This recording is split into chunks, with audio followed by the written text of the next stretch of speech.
Aquest llibre, Tecnocràcia i populisme en la política europea, pretén analitzar dos fenòmens diferents però que estan interrelacionats en la política europea.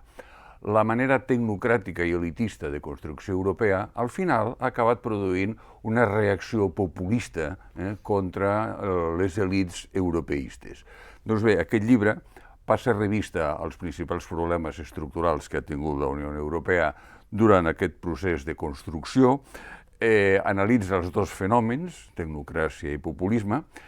l'impacte que tot això ha tingut sobre els partits polítics, perquè els partits tradicionals estan en una posició defensiva i perquè els partits de protesta estan en auge, i el llibre s'acaba amb un capítol sobre les eleccions europees del 2024, on analitza els manifestos dels programes en aquestes dues grans vessants, la tecnocràcia i el populisme. És un llibre, jo crec que,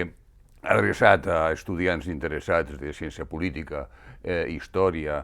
dret, i en particular per estudiants de segon cicle, màster i doctorat.